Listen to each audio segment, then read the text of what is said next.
जैसा कि हमें पता है कि मार्केटिंग में क्या होता है कि यहाँ पर गुड्स और सर्विसेज का एक्सचेंज होता है किसके बीच में, सेलर और बायर के बीच में। सेलर या फिर जो मार्केटर होता है वो क्या करते हैं, वो बायर या फिर कस्टमर की नीड को, वांट्स को आइडेंटिफाई करते हैं, उसके अकॉर्डिंग जो है वो क्या करते हैं, प्रोडक्ट बनाते हैं और वो प्रोडक्ट बायर तक पहुँचाते हैं। और बायर उसके बदले क्या करता है कि वो मनी पे करता है किसको, सेलर को। क्लियर। तो ये पूरा क्या हो गया, एक्सचेंज प्रोसेस हो गया। तो ये जो मनी पे किया गया है बायर द्वारा सेलर को for the exchange of product, this money represent the sum of value that customer exchange for the benefit of having or using the product and is referred to as the price of the product। इसी money को जो कि buyer ने seller को दिया है, उस seller ने जो प्रोडक्ट दिया था बायर को उसके बदले, उसी को हम क्या कहते हैं, प्राइस कहते हैं। क्लियर। और ये क्या होता है कि कहीं ना कहीं इक्विवेलेंट होता है, जो प्रोडक्ट की वैल्यू होती है उसी के इक्विवेलेंट होता है मनी। क्लियर। तो जितनी वैल्यू का प्रोडक्ट होता है उतनी ही वैल्यू की मनी जो है वो बायर वहां पर प्रोवाइड करता है सेलर को। इसी तरीके से जो भी ट्रांसपोर्ट सर्विस है आप अवेल करते हैं तो वहाँ पर जो आप फेयर देते हैं वो क्या हो गया, वो प्राइस हो गया। आपने इंश्योरेंस पॉलिसी के लिए जो प्रीमियम दिया वो भी क्या हो गया, एक तरीके का प्राइस हो गया।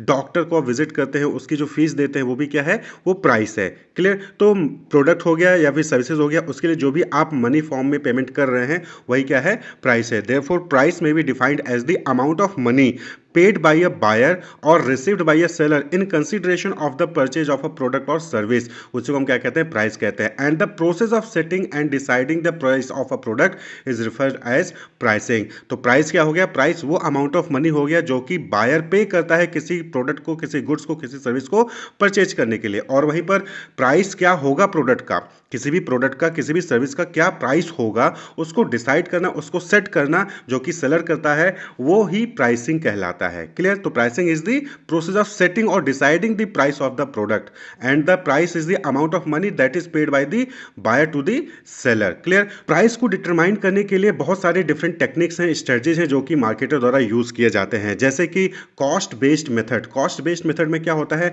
कि प्रोडक्ट को, गुड्स को बनाने में जो भी कॉस्ट आया है उसके बेसिस पे प्राइस डिसाइड किया जाता है। सपोज करिए कि किसी भी प्रोडक्ट को बनाने के लिए 10 रुपए की कॉस्ट आई है, तो अब जो है प्राइस वो 11, 12, 13 रुपए जो है वहां पर फिक्स कर दिया जाता है। तो नॉर्मली प्राइसिंग का ऑब्जेक्टिव क्या होता है कि भाई कोई भी कंपनी है तो वो प्रॉफिट अर्न करना चाहती है, तो 10 रुपए तो बनाने में ही खर्च आया है, तो जाहिर सी बात है कि पर प्रोडक्ट वो 1 रुपए, 2 रुपए, 3 रुपए वो प्रॉफिट अर्न करना चाहेगी। तो कॉस्ट बेस्ड मेथड, कॉस्ट कितना आया है उसके हिसाब से प्राइस को सेट किया जाएगा। इसी तरीके से कॉम्पिटिटर बेस्ड मेथड है कि कॉम्पिटिटर ने सेम प्रोडक्ट के लिए क्या प्राइस फिक्स किया है उसके हिसाब से आप प्राइस फिक्स कर देते हैं। इसी तरीके से स्ट्रेटजीज होती है, penetration and skimming pricing strategy, खासकर नए प्रोडक्ट के केस में आप सुनेंगे।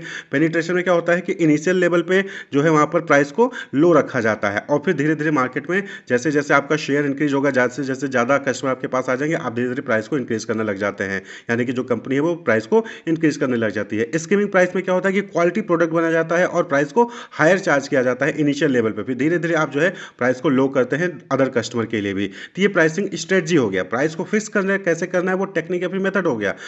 तो जो प्राइस है, ये जो 4P होता है, प्रोडक्ट प्राइस प्लेस प्रमोशन, उनमें से जो ये प्राइस है ये मोस्ट इंपॉर्टेंट पी है, क्योंकि ये रेवेन्यू या फिर प्रॉफिट ऑफ द फर्म को अफेक्ट करता है, क्योंकि यही एक ऐसा पी है जिसको सही से मैनेज करने पर आपके पास, कंपनी के पास ज़्यादा रेवेन्यू आएगा, प्रॉफिट अर्न होगा। क्लियर। तो प्राइसिंग क्या है, ये मैनेजरल टास्क है। प्राइसिंग क्या है, मैनेजरल टास्क है। जो मैनेजर होते हैं वही डिसाइड करते हैं कि प्राइस कैसे फिक्स करना है, कितना फिक्स करना है। क्लियर। तो उसमें जो है कुछ स्टेप्स जो है परफॉर्म करते हैं, जैसे सबसे पहली चीज डिसाइडिंग प्राइसिंग ऑब्जेक्टिव, कि प्राइसिंग ऑब्जेक्टिव क्या होगा। अब अलग अलग ऑर्गेनाइजेशन का अलग अलग ऑब्जेक्टिव होता है, लेकिन जो है नॉर्मली सभी ऑर्गेनाइजेशन का एक मेन ऑब्जेक्टिव होता है प्रॉफिट मैक्सिमाइजेशन, कि वो अपना प्रॉफिट मैक्सिमाइज करना चाहते हैं। या फिर दूसरा ऑब्जेक्टिव हो सकता है मार्केट शेयर, यानी कि ज़्यादा से ज़्यादा मार्केट में आपके प्रोडक्ट ही बिके, यानी कि कस्टमर ज़्यादा से ज़्यादा आपके पास हो, मार्केट शेयर आप इंक्रीज करना चाहते हो। या फिर सर्वाइवल भी जो है ऑब्जेक्टिव हो सकता है, भाई कॉम्पिटिशन मार्केट में बहुत ज़्यादा है, तो ऐसे में आप चाहते हो कि लॉन्ग रन में आप मार्केट में सर्वाइव करो। या फिर आप जो है, जो भी आपने एक टारगेट सेट किया था कि मुझे कम से कम इतना रिटर्न चाहिए, वो रिटर्न जो है आप अचीव करना चाहते हो। तो आपका प्राइसिंग ऑब्जेक्टिव है क्या, आप किस ऑब्जेक्टिव को अचीव करने के लिए प्राइस सेट करना चाहते हैं, उसको पहले आपको यहां पर फाइंड आउट करना पड़ेगा, क्योंकि जो भी ऑब्जेक्टिव आप सेट करेंगे उसके हिसाब से प्राइस आपको वहां पर सेट करना पड़ेगा। जैसे मार्केट शेयर है, मार्केट शेयर यानी कि आप ज्यादा से ज्यादा लोगों तक अपना प्रोडक्ट पहुंचाना चाहते हो, तो उस केस में आपको प्राइस को लो रखना पड़ेगा, क्योंकि सबके सब अमीर नहीं है। क्लियर। तो यहाँ पे आपको higher income group, lower income group, middle income group और गरीब लोग भी मिलेंगे, तो ऐसे केस में आपको प्राइस को जो है लो रखना पड़ेगा। सर्वाइवल, आप मार्केट मार्केट में सर्वाइव करना चाहे तो वहाँ पर भी आपको प्राइस को लो करना पड़ेगा, क्योंकि प्राइस लो रहेगी तो डिमांड ज़्यादा होगी, लोग कस्टमर आपका प्रोडक्ट आपका परचेज करेंगे। तो इस तरीके से यहाँ पे क्या होता है कि प्राइसिंग ऑब्जेक्टिव क्या है उसको पहले सेट करना पड़ेगा, ऑब्जेक्टिव जो है वो अफेक्ट करेगा प्राइस को। इसी तरीके से भी दूसरा स्टेप क्या आ जाएगा, आइडेंटिफाइंग फैक्टर अफेक्टिंग प्राइस। कौन कौन से फैक्टर्स है जो कि प्राइस को अफेक्ट करते हैं। तो सबसे पहला फैक्टर तो प्राइसिंग ऑब्जेक्टिव ही हो गया कि आपका यानी कंपनी का ऑब्जेक्टिव है क्या, यही अफेक्ट करता है प्राइस का। क्लियर, कि प्राइस ज़्यादा होगा कि प्राइस कम होगा। इसके साथ साथ कॉस्ट ऑफ मैन्युफैक्चरिंग हो गया, यानी कि प्रोडक्ट को बनाने का कितना कॉस्ट आया है, ये भी जो है इंपॉर्टेंट फैक्टर है कि भाई बनाने का कॉस्ट ही 10 रुपये आ रहा है तो आप 9 रुपये 8 रुपये चार्ज नहीं कर सकते हो, आप कम से कम 10 रुपये या फिर उससे ज़्यादा ही चार्ज करोगे। क्लियर, तो identifying factors affecting prices. Clear, इसके बाद determining product value in monetary term, कि प्रोडक्ट की वैल्यू क्या है मॉनेटरी टर्म में, उसको डिटरमाइन करेंगे। फिर उसके बाद जो है प्राइस पॉलिसी और स्ट्रेटजीज को डिटरमाइन करेंगे, फॉर्मुलेट करेंगे कि कौन से मेथड के द्वारा कौन सी स्ट्रेटजी जो है यूज़ की जाएगी प्राइस को सेट करने के लिए। Cost based method, competitor based method, penetration रखेंगे या फिर स्कीमिंग प्राइसिंग स्ट्रेटजी अपनाएंगे। तो ये जो है मेथड यहाँ पर सिलेक्ट करना पड़ेगा, प्राइसिंग पॉलिसीज और स्ट्रेटजीज डेवलप करनी पड़ेंगी। और उसके बाद जो भी प्राइस पॉलिसी स्ट्रेटजी डेवलप किया गया है उसको इंप्लीमेंट करना होगा ऑर्गेनाइजेशन में और उसको कंट्रोल करना होगा, टाइम टू टाइम चेंज करना होगा, टाइम टू टाइम उसको जो है मॉडिफाई करना होगा फॉर द बेस्ट रिजल्ट। तो ये जो है कुछ स्टेप्स हैं जो कि प्राइसिंग में फॉलो किए जाते हैं। क्लियर, अब बात कर लें कि कौन कौन से फैक्टर्स हैं जो कि अफेक्ट करते हैं प्राइस को डिटरमाइन करने में। Factors affecting price determination. तो सबसे पहला और important factor that is product cost. Product को बनाने में जो कॉस्ट आई है वो सबसे इंपॉर्टेंट फैक्टर है कि प्राइस क्या होगा किसी भी प्रोडक्ट का। Clear, this include the cost of producing, distributing and selling the product. Product को डिस्ट्रीब्यूट करने में, प्रोडक्ट को प्रोड्यूस करने में, प्रोडक्ट को सेल करने में जो भी कॉस्ट आई है वो सारा का सारा प्रोडक्ट कॉस्ट में आ जाता है। Clear, there are broadly 3 type of cost, fixed cost, variable cost and semi variable cost. Fixed cost कौन से कॉस्ट हो गए, जो कि फिक्स्ड होते हैं, चाहे आप 1 यूनिट बनाओ चाहे 10 यूनिट बनाओ, ये कॉस्ट फिक्स रहेंगे। क्लियर, वेरिएबल कॉस्ट, जितना ज़्यादा प्रोडक्शन करेंगे उतना ज़्यादा ये वेरी करेंगे, कम प्रोडक्शन करेंगे कम कॉस्ट आएगी, ज़्यादा प्रोडक्शन करेंगे ज़्यादा कॉस्ट आएगी, वेरिएबल कॉस्ट। और सेमी वेरिएबल कॉस्ट ये जो है इंक्रीज तो होते हैं लेकिन सेम प्रोपोर्शन में इंक्रीज नहीं होते हैं। तो फिक्स्ड कॉस्ट कौन से हो गए, fixed cost are those cost which do not vary with the level of activity of a firm से with the volume of the production और सेल। यानी कि फिक्स्ड कॉस्ट क्या है, ये फिक्स्ड है, आप चाहे 1 यूनिट बनाओ चाहे 100 यूनिट बनाओ 1000 यूनिट बनाओ, ये फिक्स्ड कॉस्ट फिक्स्ड ही रहेंगे। क्लियर, ये लेवल ऑफ एक्टिविटी के हिसाब से नहीं इंक्रीज होते हैं, जैसे कि रेंट ऑफ अ बिल्डिंग और salary of a sales manager remains the same whether 1000 units और 10 units are produced in a week. एक हफ्ते में चाहे 10 यूनिट बनाओ चाहे 1000 यूनिट बनाओ, आप जो मैनेजर को सैलरी दे रहे हो या फिर जो है आप बिल्डिंग का रेंट दे रहे हो वो सबका सिर्फ सेम ही रहेगा। ठीक है, तो ये हो गया फिक्स्ड कॉस्ट। और वहीं पे वो कॉस्ट जो कि डायरेक्ट प्रोपोर्शन में जो है बढ़ते हैं with the level of activity, those cost which vary in direct proportion with the level of activity are called variable cost. उनको क्या कहेंगे, वेरिएबल कॉस्ट। यानी कि 10 यूनिट बनाया था तो 10 रुपए कॉस्ट आ गई, 1000 यूनिट बनाया तो 1000 रुपीज कॉस्ट आ गई एग्जांपल के तौर पे। तो ये क्या हो गया, इसको हम वेरिएबल कॉस्ट कहेंगे। जैसे cost of raw material, 1 unit बनाया तो 1 रुपए 1 यूनिट के हिसाब से आपको रॉ मटेरियल लेना होगा। 1000 यूनिट बनाने जा रहे हो तो 1000 यूनिट के हिसाब से आपको रॉ मटेरियल लेना पड़ेगा, तो वहां कॉस्ट इंक्रीज हो जाएगी। तो यहां पर जो वेरिएबल कॉस्ट क्या हो गया, ये लेवल ऑफ एक्टिविटी या फिर लेवल ऑफ प्रोडक्शन के हिसाब से ये वेरिएबल कॉस्ट इंक्रीज या डिक्रीज करता है। Labour and power are directly related to the quantity of goods produce. तो यहां पर कितनी क्वांटिटी ऑफ गुड्स प्रोड्यूस कर रहे हो उसके हिसाब से आपको रॉ मटेरियल, उसके हिसाब से आपको लेबर और पावर इलेक्ट्रिसिटी की रिक्वायरमेंट पड़ेगी। भाई 1 यूनिट बनाना है तो 1 यूनिट का बिजली बिल आ गया, 1000 यूनिट बनाओगे तो 1000 यूनिट का बिजली बिल आएगा। ये भी क्या है, ये वेरिएबल कॉस्ट हो गया। क्लियर, इसी तरीके से semi variable cost, semi variable cost are those cost which vary with the level of activity but not in direct proportion with it. यानी कि ये भी जो है आप level of activity, level of production increase करेंगे, आप 10 यूनिट बना रहे थे 1000 यूनिट बनाने लगेंगे तो जो सेमी वेरिएबल कॉस्ट है वो भी इंक्रीज करेंगे, लेकिन सेम लेवल पे, सेम डायरेक्टली प्रोपोर्शनल नहीं, यानी कि सेम लेवल पे इंक्रीज नहीं करेंगे। जैसे कि कंपनसेशन ऑफ सेल्स पर्सन में include a fixed salary of से 10,000 plus a commission of 5% on sale. यानी कि आप किसी पर्सन को जो है वहां पर जो है 10,000 रुपए सैलरी देते हैं, ठीक है, फिर आपने उसके साथ क्या कर दिया कि अगर वो पर्सन 20,000 रुपए 20,000 जो है सेल्स लेके आएगा, 20,000 यूनिट सेल करेगा तो उसको 5% और एक्स्ट्रा दोगे। तो ये क्या हो गया, सेमी वेरिएबल कॉस्ट हो गया।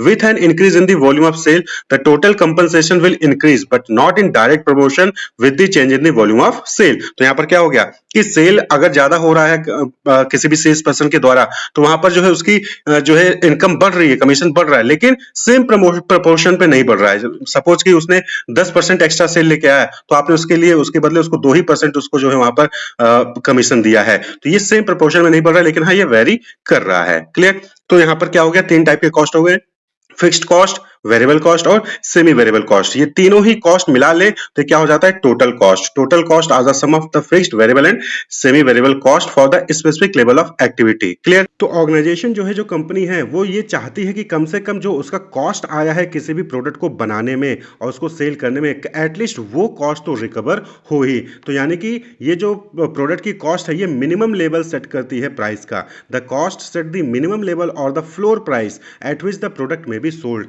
तो प्रोडक्ट कॉस्ट क्या है, ये मिनिमम लेवल या फिर फ्लोर प्राइस को सेट करती है कि कम से कम तो इतना तो हमें प्राइस रखना होगा, तभी हमारी प्रॉफिट जो है आएगी, तभी हमारा जो है हम सर्वाइव कर पाएंगे मार्केट में। प्रॉफिट तो नहीं आएगी लेकिन हम मार्केट में सर्वाइव कर पाएंगे लॉन्ग रन में। फिर उसके बाद धीरे धीरे आप प्राइस को इंक्रीज करेंगे और वहां पर प्रॉफिट अर्न करना स्टार्ट कर देते हैं। क्लियर। तो कम से कम इतना तो रखना है कि हम लॉस में ना जाए। ये मिनिमम लेवल या फिर जो फ्लोर प्राइस क्या हो गया, ये वो प्राइस हो गया जहां पर अगर ये प्राइस फिक्स किया जाता है कि 10 रुपए कॉस्ट बनाने में आई तो 10 ही रुपए जो है आप वहां पर प्राइस फिक्स करो, तो यहाँ पर एटलीस्ट ये रहेगा कि आप लॉस में नहीं जाओगे। All marketing firms strive to cover all their cost at least in the long run. तो लॉन्ग रन में सभी मार्केटिंग फर्म जो है वो चाहते हैं कि उनकी जो भी कॉस्ट आ रही है प्रोडक्ट को बनाने में, प्रोडक्ट को कस्टमर तक पहुंचाने में, वो एटलीस्ट उनका रिकवर होता रहे। क्लियर। नेक्स्ट जो फैक्टर है that is utility and demand. अब प्राइस ज्यादा होगा या कम होगा वो डिपेंड करता है कि प्रोडक्ट से कितना बेनिफिट मिल रहा है और प्रोडक्ट की मार्केट में कितना डिमांड है। यूटिलिटी यानी कि बेनिफिट कितना मिल रहा है कस्टमर को। क्लियर। तो while the product cost set the lower limit of the price, the utility provide by the product and the intensity of demand of the buyer sets the upper limit of price which a buyer would be prepared to पे। अब यहाँ पे suppose करिए कि जो product को बनाने की कॉस्ट है 10 रुपए आई, लेकिन उसकी यूटिलिटी कस्टमर के लिए यानी कि कस्टमर को जो बेनिफिट दे रहा है वो 20 रुपीज के इक्विवेलेंट दे रहा है। तो ऐसे में कस्टमर जो है वो 20 रुपीज उसके लिए पे करने को तैयार होगा।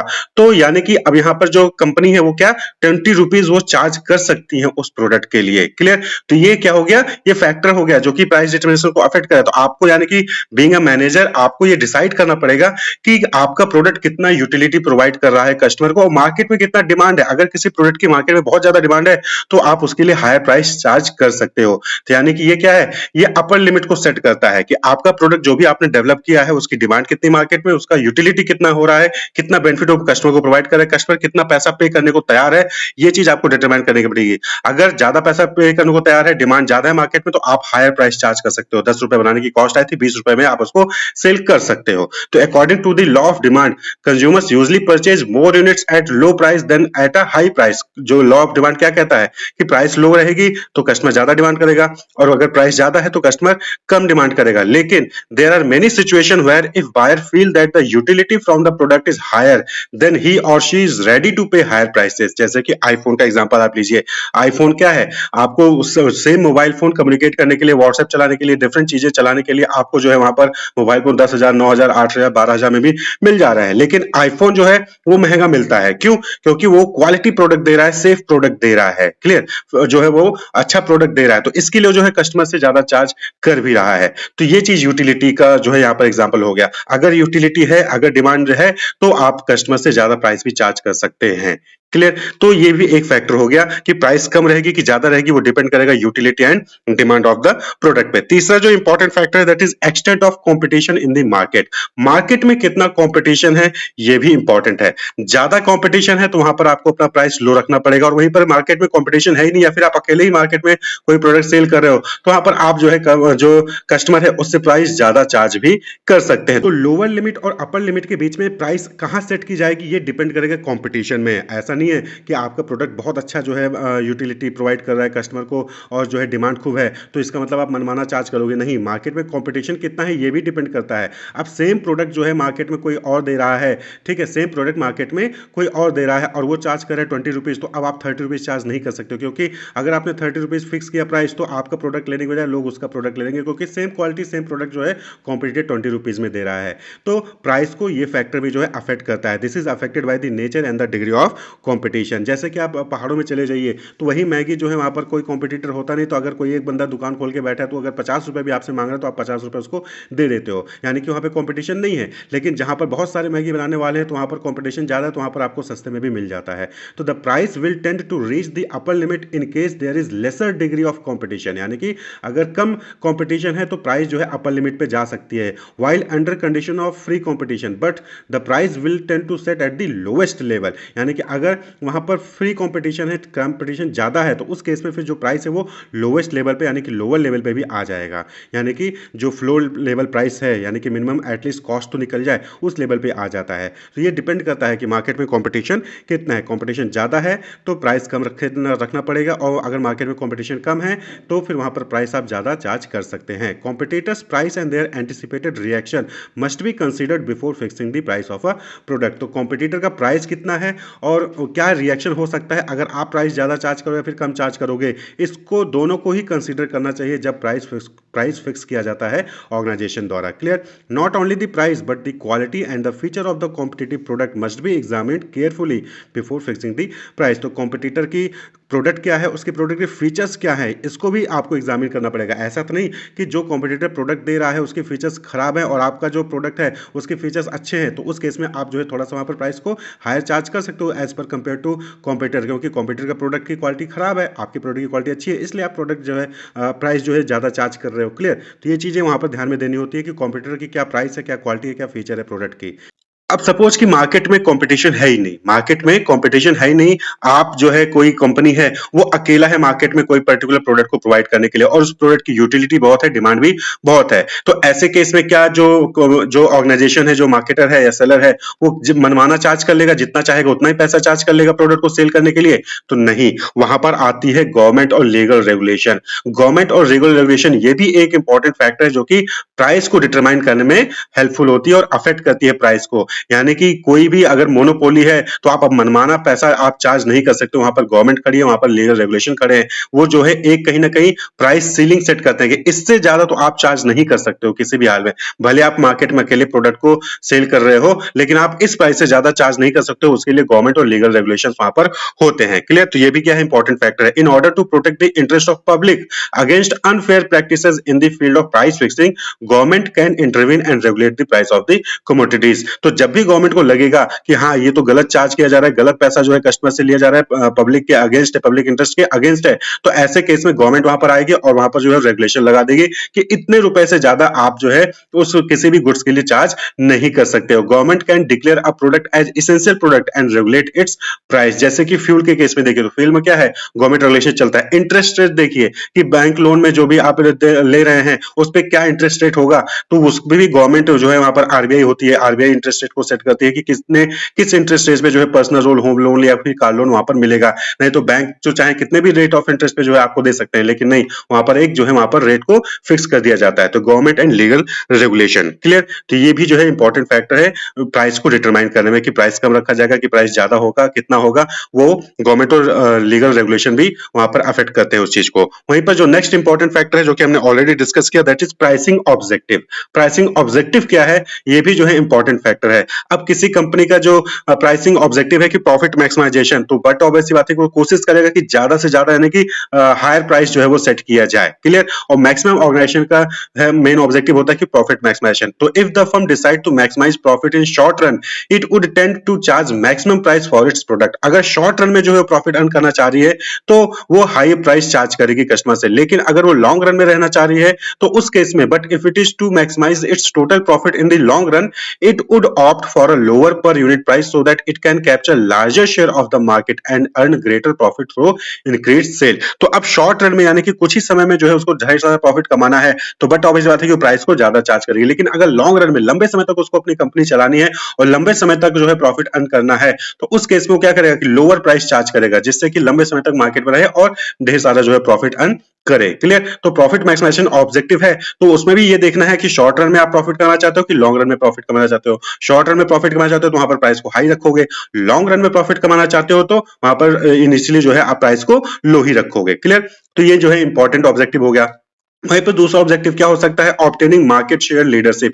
तो यानी कि यहाँ पर जो कंपनी क्या सोचती है कि ज्यादा से ज्यादा मार्केट में उसका प्रोडक्ट सेल हो, ज्यादा से ज्यादा कस्टमर उसका प्रोडक्ट परचेज करें, तो will keep the price of its product at lower level. भाई ज्यादा से ज्यादा लोग आपके प्रोडक्ट को तभी खरीदेंगे जब प्राइस जो है वो लोअर लेवल पे होगी, कम होगी। So the greater number of people are attracted to purchase the product. तो यहाँ लॉ ऑफ डिमांड वाला एप्लीकेबल हो जाता है कि प्राइस कम रहेगी तो ज्यादा से ज्यादा लोग आपका प्रोडक्ट परचेज करेंगे, तो यानी आपका मार्केट शेयर इंक्रीज होगा। क्लियर? इसी तरीके से अगला ऑब्जेक्टिव है surviving in a competitive market. तो लॉन्ग रन में क्या होता है कि बहुत सारा कंपटीशन है, बहुत सारे कॉम्पिटिटर है मार्केट में, तो उसमें आपको अगर जीना है, आपको बचना है, आपको लॉन्ग रन में चलना है, अपने बिजनेस को रन करना है, तो उस केस में आप क्या करते हो, प्राइस को लो रखते हो। तो if a firm is facing difficulties in surviving in the market because of intense competition or introduction of a more efficient substitute by a competitor, it may resort to discounting its product or running a promotion campaign to liquidate its stock। तो वहां पर क्या होता है कि वहां पर जो कंपनी है वो या तो ऑफर दे देगी, डिस्काउंट देना स्टार्ट कर देगी, क्लियर, प्रमोशन स्टार्ट कर देगी, जिससे कि वो मार्केट में सर्वाइव कर सके। तो ऑब्जेक्टिव क्या है उसके हिसाब से आपको यहाँ पर डिसाइड करना पड़ेगा। अब कंपटीशन इतना ज्यादा है कि आप सर्वाइव नहीं कर पा रहे हो, ऐसे में हाई प्राइस सेट करोगे, तो हायर प्राइस सेट करोगे तो आप तो और लॉस में चले जाओगे। तो उस केस में कहीं ना कहीं आपको प्राइस को कम करना पड़ता है, डिस्काउंट देना पड़ता है, ऑफर्स वहां पर आपको देने पड़ेंगे। Attaining product quality leadership, product quality leadership आपको जो है मार्केट में डेवलप करनी है, तो उसके हिसाब से भी आपको वहां पर क्वालिटी प्रोडक्ट बनाना पड़ेगा, और क्वालिटी प्रोडक्ट बनाओगे तो वहां पर क्या होगा, वहां पर प्राइस भी हायर चार्ज करना पड़ेगा। तो in this case normally higher prices are charge to cover high quality and high cost of research and development. तो आप हाई क्वालिटी लीडरशिप, जैसे कि आईफोन का देखिए, तो आईफोन ने अपनी मार्केट में इमेज बना रखी है कि वो हाई क्वालिटी प्रोडक्ट प्रोवाइड करता है, और उसके लिए जो है वो हायर जो है प्राइसेस वहां पर कस्टमर से चार्ज करता है। तो क्लियर, तो आपका प्राइसिंग ऑब्जेक्टिव क्या है, कंपनी का ऑर्गेनाइजेशन का प्राइसिंग ऑब्जेक्टिव क्या है, वो जो है इंपॉर्टेंट फैक्टर है इस चीज को डिटरमाइन करने में कि प्राइस कितना होगा, लो होगा फिर हायर होगा। प्रॉफिट मैक्सिमाइजेशन है, शॉर्ट रन में है तो प्राइस हायर होगा, प्रॉफिट मैक्सिमाइजेशन है लॉन्ग रन में है तो प्राइस लो होगा, मार्केट शेयर आप अचीव करना चाहते हैं तो प्राइस को लो रखना पड़ेगा, आप कॉम्पिटिटिव मार्केट में सर्वाइव करना चाहते हैं तो वहां पर आपको ऑफर्स प्रमोशन करना पड़ेगा, डिस्काउंट देना पड़ेगा। प्रोडक्ट क्वालिटी लीडरशिप जो है वहां पर आप अटेंड करना चाहते हैं तो उस केस में आपको जो वहां पर हायर प्राइसेस सेट करना पड़ेगा, क्योंकि आप हाई क्वालिटी का प्रोडक्ट बनाओगे, रिसर्च एंड डेवलपमेंट में पैसा खर्च करोगे। क्लियर, वहीं पर नेक्स्ट जो इंपॉर्टेंट फैक्टर है that is marketing method used.